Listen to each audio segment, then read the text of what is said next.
Xin chào các bạn. Hôm nay tôi chia sẻ cách nhân giống những cây hoa phong lan từ cành hoa. Khi cây đã hết hoa là thời điểm thích hợp để các bạn dễ dàng nhân giống hơn.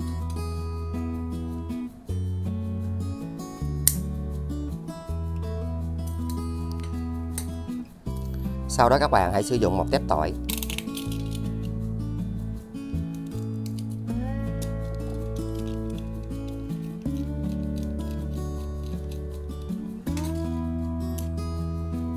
Các bạn hãy bôi vào phần này của cành hoa.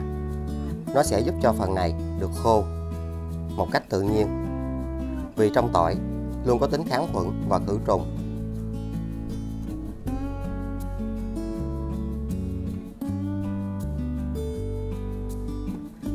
Và tỏi này các bạn sẽ cắt nhỏ ra.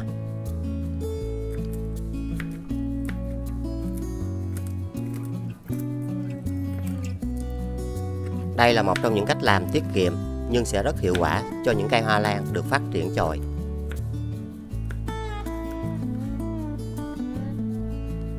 Và sau đó các bạn hãy cho tất cả tỏi này vào lọ.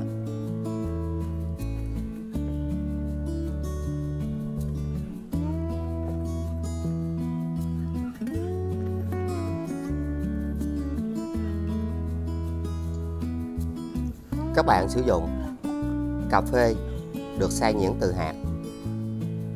Nó luôn có chứa nhiều dưỡng chất rất tốt cho hoa lan. Và hãy dùng một thìa nhỏ. Cho vào 500 ml nước lọc.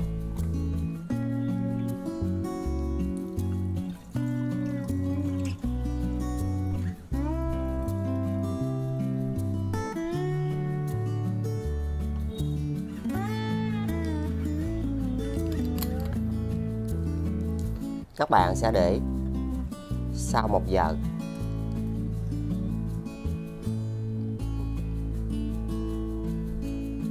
Những cành hoa này, những vị trí hoa đã nở, các bạn không sử dụng được. Và những phần dưới này luôn có chứa rất nhiều dinh dưỡng. Các bạn giữ lại.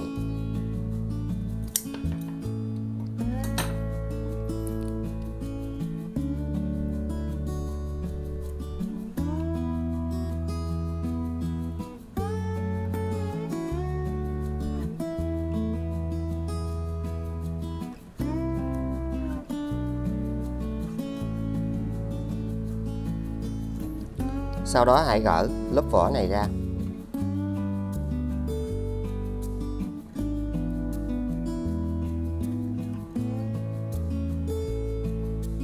Hoa lan nhỏ sẽ được hồi sinh ngay tại đây. Sau 1 giờ,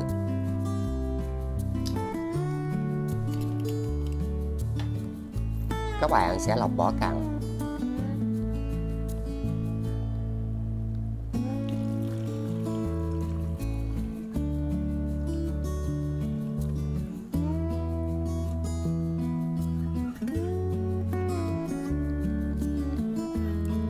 Sau đó các bạn sẽ đặt cành hoa lan vào đây. Cho nước này vào.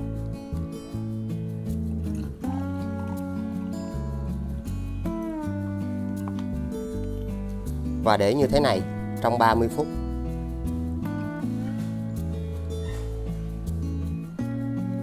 Và hãy sử dụng phần nước còn lại này.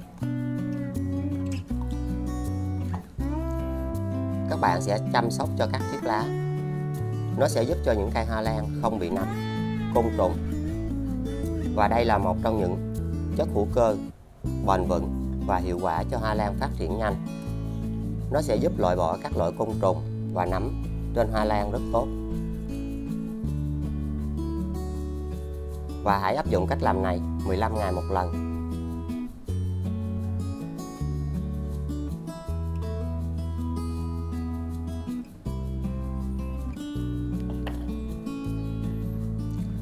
Sau đó hãy tưới vào gốc của cây.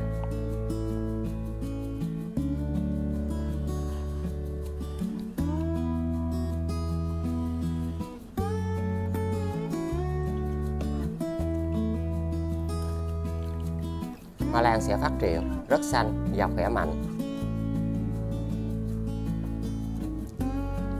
Sau 30 phút lấy ra và các bạn lau khô lại.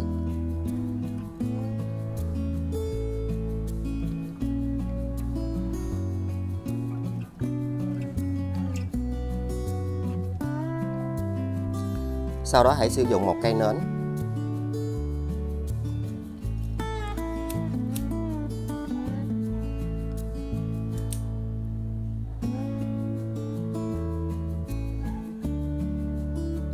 Cho sáp vào đây.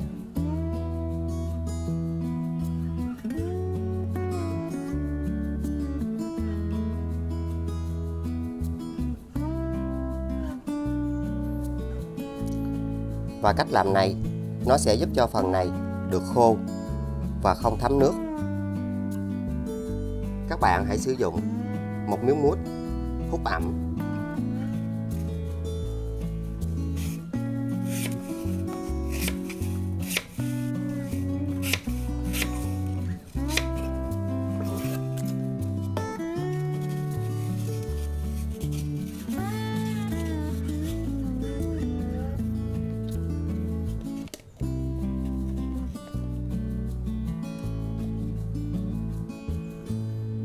Và các bạn đặt cành hoa lan vào đây.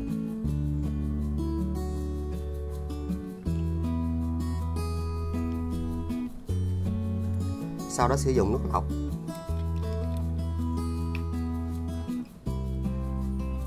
Cho vào.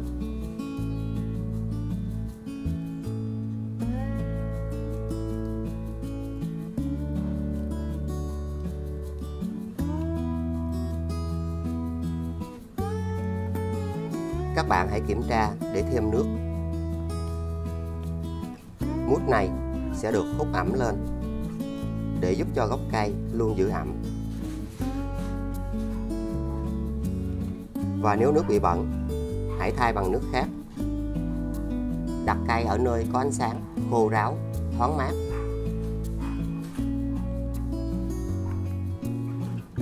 Dùng nắp nhựa kính đậy lại và chờ cho cây hồi sinh.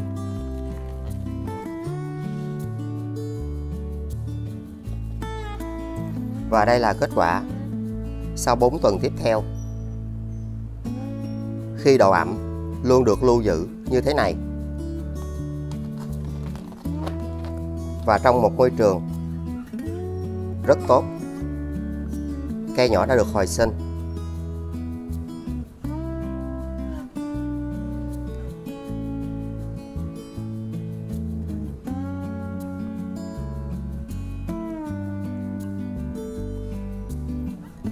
Khi các bạn sử dụng phương pháp này thì độ ẩm luôn được duy trì.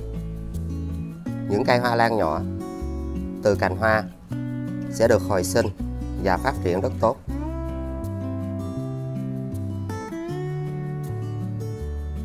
Và một trong những biện pháp đơn giản nhất là các bạn hãy đặt cây ở những nơi có nhiệt độ từ 24 đến 29 độ, ở những chỗ có thời tiết ấm áp, thì hoa lan sẽ được hồi sinh rất khỏe mạnh.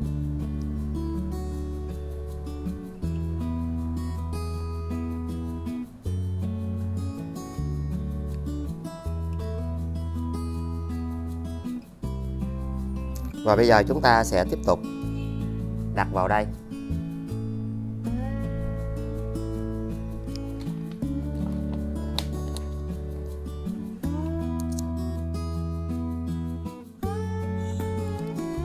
Sau 2 tháng tiếp theo,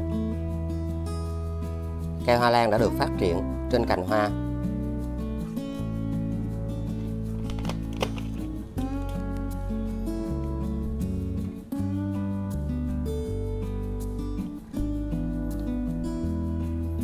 Cây đang phát triển rất tốt và khỏe mạnh. Khi cây nhỏ đã được phát triển tốt như thế này thì các bạn sẽ kiên trì và chúng ta thường xuyên tưới phun sương giữ ẩm. Các bạn tiếp tục đặt vào đây và hãy dùng nước để phun sương giữ ẩm 5 ngày một lần để hỗ trợ thêm.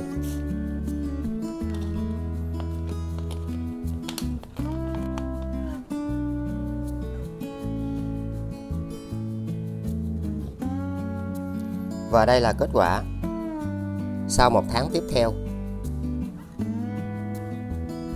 Cây đã được phát triển rễ.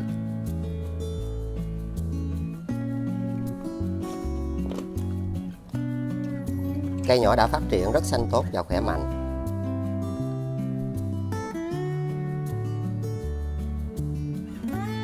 Với những phương pháp đơn giản này, các bạn cần phải kiên nhẫn.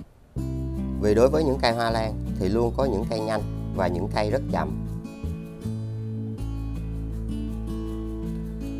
Mình luôn có chia sẻ nhiều cách, các bạn có thể xem và hãy lựa chọn những cách làm riêng của mình. Một phương pháp rất tuyệt vời cho những cây hoa lan được hồi sinh. Các bạn có thể xem thêm từ những phụ đề mà mình đã có chia sẻ. Giai đoạn này các bạn sẽ rất yên tâm để trồng lại và giúp cho hoa lan được phát triển nhanh hơn khi ở môi trường bên ngoài.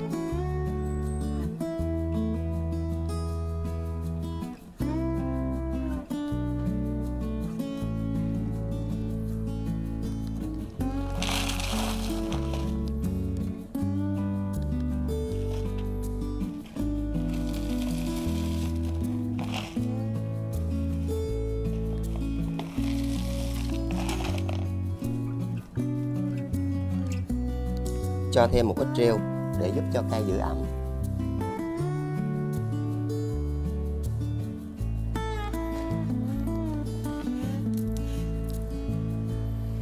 Đừng quên like, chia sẻ, đăng ký kênh và nhấn chuông để tiện theo dõi. Xin chào và hẹn gặp lại. Chúc các bạn luôn thành công. Để những cây hoa phong lan luôn có được nhiều hoa, những bông hoa luôn nở nhiều, hoa luôn tươi đẹp và rực rỡ.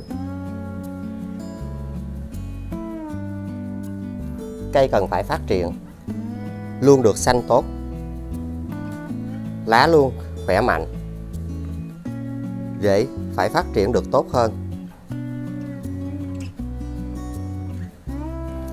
Hôm nay tôi chia sẻ một cách làm đơn giản và dễ để những cây hoa lan khô héo, yếu ớt và chậm phát triển, cây sẽ được phục hồi, phát triển được khỏe mạnh hơn và rễ sẽ phát triển được rất nhanh với một cách làm rất dễ. Các bạn hãy sử dụng gạo, nó có chứa rất nhiều vitamin B và rất dồi dào các dưỡng chất. Hãy dùng 4 thìa.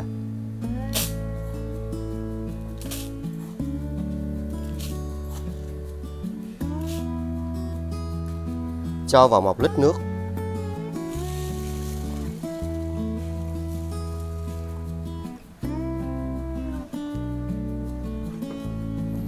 Các bạn hãy sử dụng cà phê bột. Nó có chứa rất nhiều dưỡng chất và có tính kháng khuẩn khử trùng, giúp cho hoa lan được hồi sinh và phục hồi tốt hơn. Hãy dùng 1 thìa nhỏ như thế này.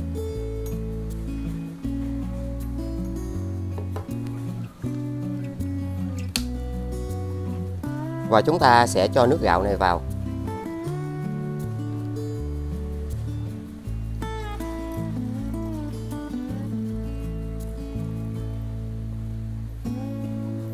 Sau đó các bạn sẽ đậy lại. Và chúng ta sẽ để ở nơi mát sau 12 giờ.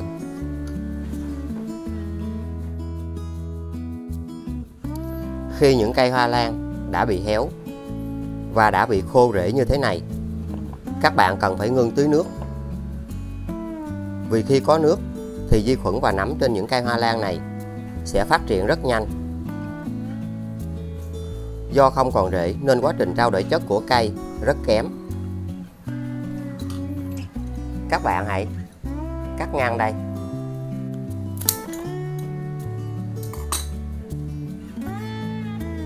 Và chúng ta sẽ cắt bỏ hết những rễ bị hư này.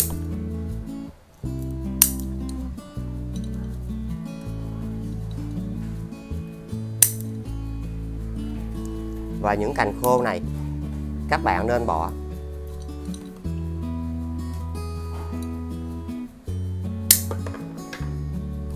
Sau đó hãy làm sạch những phần này của cây.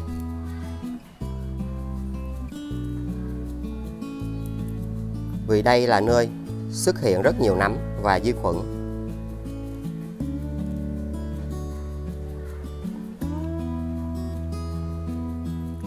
Sau đó các bạn cần phải rửa cho thật sạch. Và khi được làm sạch thì những cây hoa lan cũng sẽ được phục hồi nhanh và dễ hơn.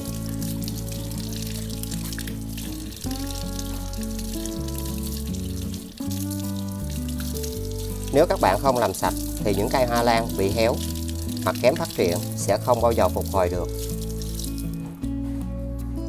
Sau đó hãy lau lại cho thật khô. Và cách làm này sẽ loại bỏ côn trùng và nấm ở dưới mặt lá rất hiệu quả. Và nó sẽ thúc đẩy giúp cho những cây hoa lan héo được hồi sinh nhanh và dễ hơn.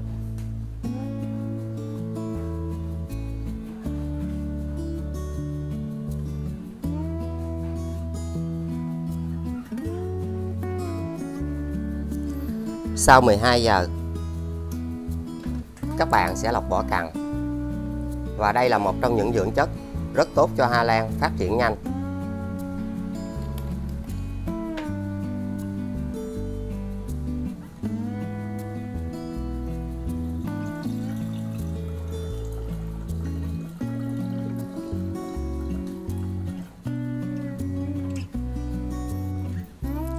Sau đó các bạn hãy sử dụng ngay nước này.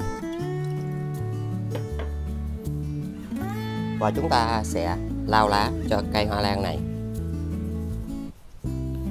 Nó sẽ bổ sung rất nhiều dưỡng chất và giúp cho những cây hoa lan héo sẽ được hồi sinh nhanh.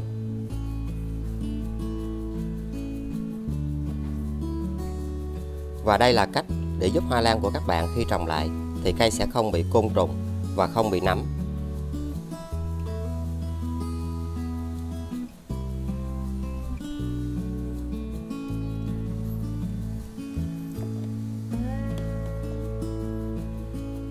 Các bạn hãy cho nước này vào đây.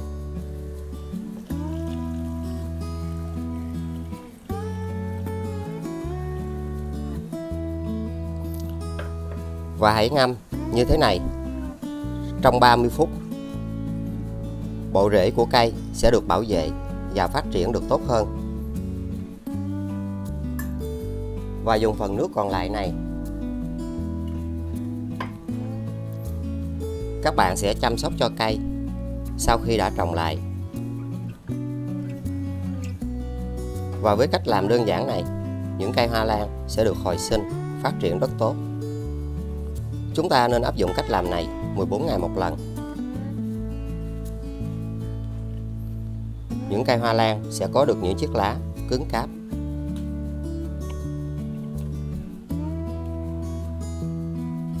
Cây luôn được xanh tốt và phát triển được tốt hơn. Rễ sẽ phát triển và hồi sinh rất tốt.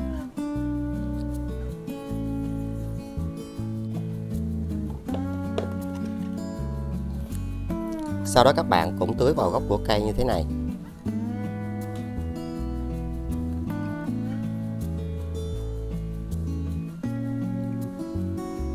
Và chúng ta cũng để trong 30 phút.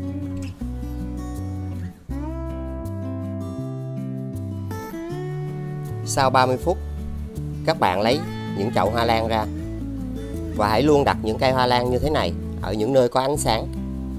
Thì cây sẽ được phát triển nhanh và rất dễ dàng.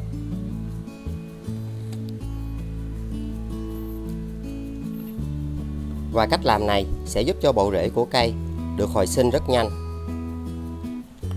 Sau đó các bạn sẽ đặt vào chậu như thế này. Và hãy cho nước vào.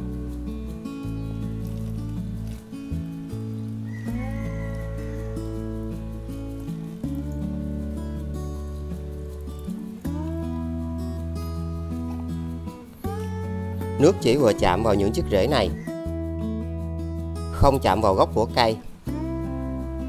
Các bạn đặt ở những nơi khô ráo, thoáng mát, có ánh sáng. Và nếu rễ bị hư thì hãy cắt và thay nước.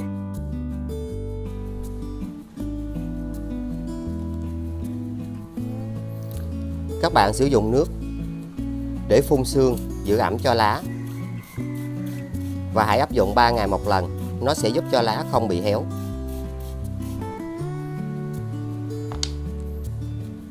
Và với cách làm đơn giản này, hoa lan của các bạn sẽ được hồi sinh. Cây sẽ rất xanh tốt sau 1 tháng. Rễ sẽ phát triển được nhanh và dễ hơn.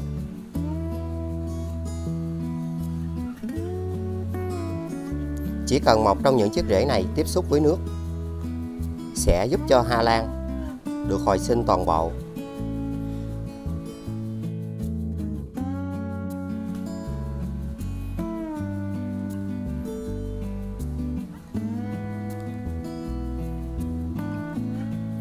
Và đến giai đoạn này, các bạn cũng kiểm tra để chúng ta cắt bỏ những rễ hư này.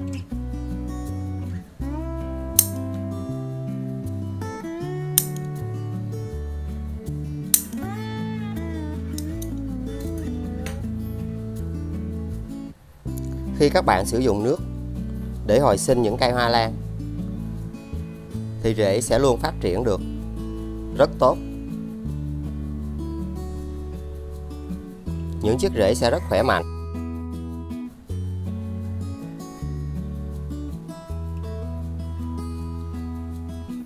Các bạn có thể xem thêm bằng những cách làm mà mình đã có chia sẻ trên kênh. Và ưu điểm của phương pháp này sẽ giúp cho toàn bộ cây hoa lan sẽ được hồi sinh rễ rất nhanh và khỏe.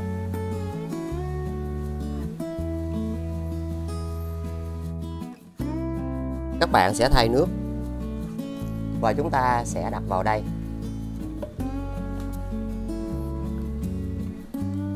Các bạn hãy chờ cho những chiếc rễ này dài và phát triển được tốt hơn. Sau đó chúng ta sẽ trồng vào chậu để giúp cây được phát triển nhanh hơn ở môi trường bên ngoài.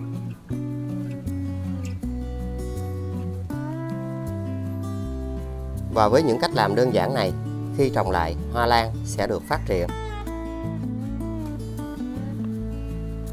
Cây sẽ được phục hồi nhanh, khỏe mạnh hơn. Và rễ cũng sẽ được tốt hơn. Đừng quên like, chia sẻ, đăng ký kênh và nhấn chuông để tiện theo dõi. Xin chào và hẹn gặp lại. Chúc các bạn luôn thành công.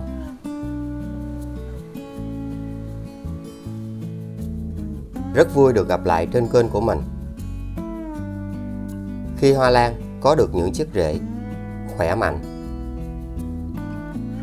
thì hoa sẽ luôn nở nhiều, tươi đẹp và rực rỡ hơn. Để cây luôn xanh tốt, hoa giữ trên cành được lâu hơn. Hôm nay tôi chia sẻ một cách làm rất đơn giản để hoa lan phát triển được những cành hoa nhanh.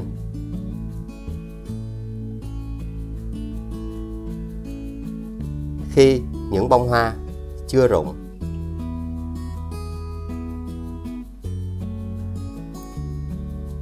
hoa vẫn còn giữ trên cành, thì những cành hoa mới tiếp tục phát triển. Với loại phân bón hữu cơ này, cây sẽ phát triển được rất nhanh.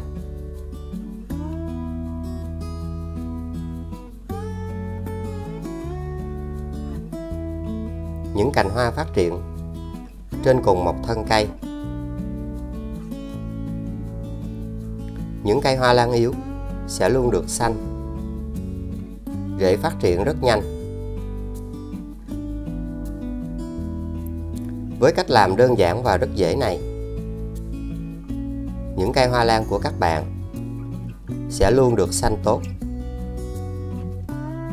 rễ sẽ mọc nhiều hơn.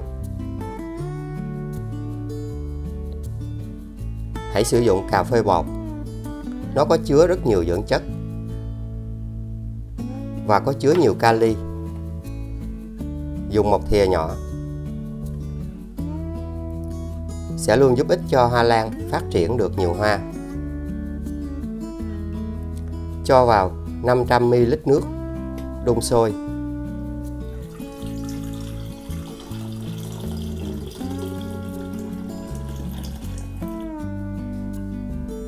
Và hãy chờ cho nước này nguội. Trước khi bón phân, các bạn cần phải tưới nước cho cây. Và cách làm này sẽ giúp cho độ ẩm trong rễ và chất trồng được giữ ẩm tốt hơn. Nó sẽ giúp loại bỏ phân bón còn tồn đọng trong chất trồng và rễ của cây.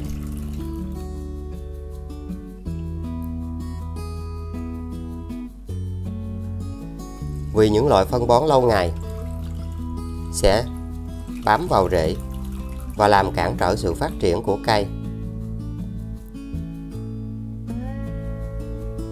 Các bạn có thể áp dụng cách làm này mỗi tháng để chúng ta làm sạch chất trồng và rễ. Hoa lan sẽ được phát triển rất nhanh. Đây là nguyên nhân làm cho hoa lan không phát triển và không bao giờ có hoa.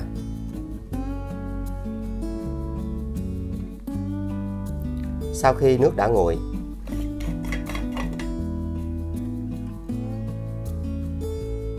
các bạn sẽ lọc vỏ cặn.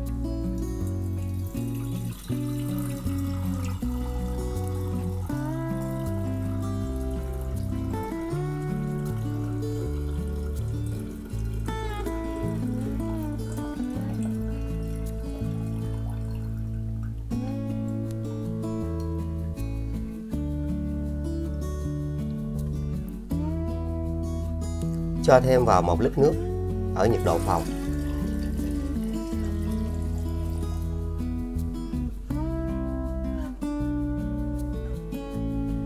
Và cách thứ nhất, các bạn sẽ phun sương cho cây.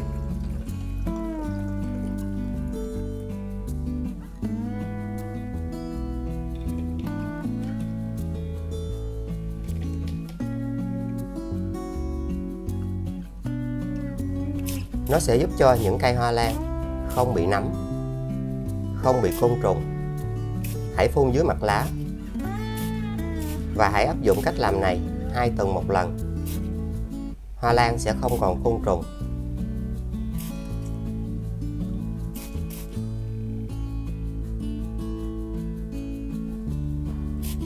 Nó sẽ thúc đẩy giúp cho những cây yếu luôn được hồi sinh. Rễ phát triển rất nhanh.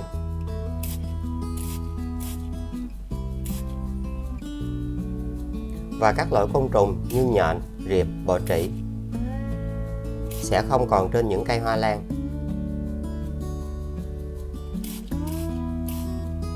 Và không được sử dụng loại phân bón này vào 2 ngày liên tiếp.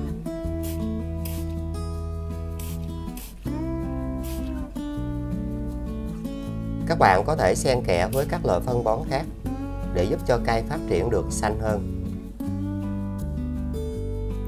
Và cách thứ hai là chúng ta sử dụng nước này để làm sạch những chiếc lá hoa lan, bổ sung rất nhiều dưỡng chất nên những chiếc lá sẽ được phục hồi xanh tốt.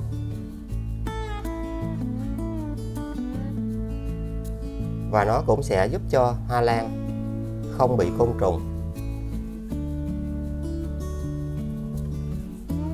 Khi các bạn để ở môi trường bên ngoài, rất nhiều loại côn trùng bám vào trên lá, làm cản trở quá trình trao đổi chất của cây.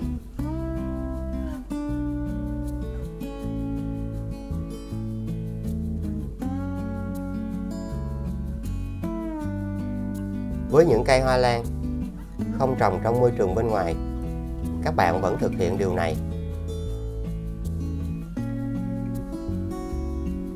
Nó sẽ bảo vệ, giúp cho những chiếc lá phát triển rất xanh. Trong cà phê có chứa nhiều đạm và giúp cho những chiếc lá này sẽ luôn xanh tốt. Khi các lỗ khí khổng được làm sạch, sẽ giúp cho cây được phát triển rất nhanh. Lá luôn xanh tốt.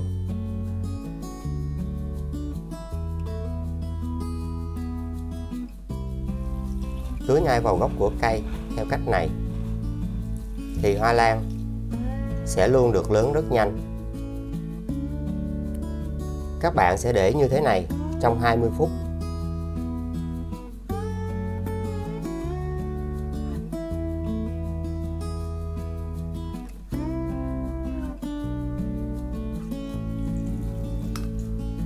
Khi chăm sóc những cây hoa lan yếu và kém phát triển thì các bạn sẽ không được bón quá nhiều phân trong một khoảng thời gian quá ngắn.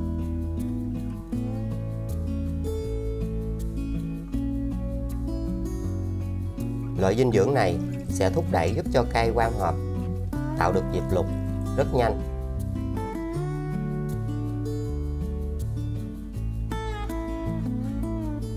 Các bạn nên áp dụng vào buổi sáng. Nó sẽ giúp cho hoa lan được phát triển nhanh, không được áp dụng vào ban đêm.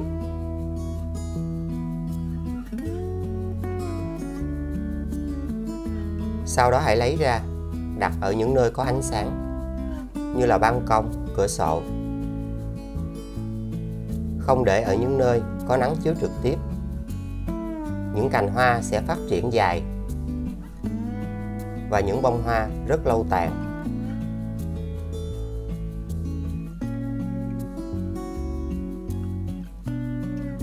Khi hoa lan được chăm sóc theo cách này, kết quả sẽ rất tuyệt vời. Những cành hoa mới sẽ được mọc liên tục và phát triển rất nhiều trên cùng một cây.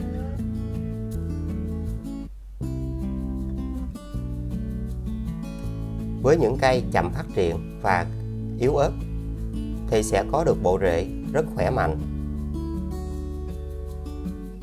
Rễ phát triển rất nhanh với loại phân bón này. Cây luôn xanh và khỏe. Nó sẽ giúp cho cây tăng cường trao đổi chất được nhiều hơn. Hy vọng sẽ luôn giúp ích cho các bạn rất nhiều. Đừng quên like, chia sẻ, đăng ký kênh và nhấn chuông để tiện theo dõi. Xin chào và hẹn gặp lại. Chúc các bạn luôn thành công.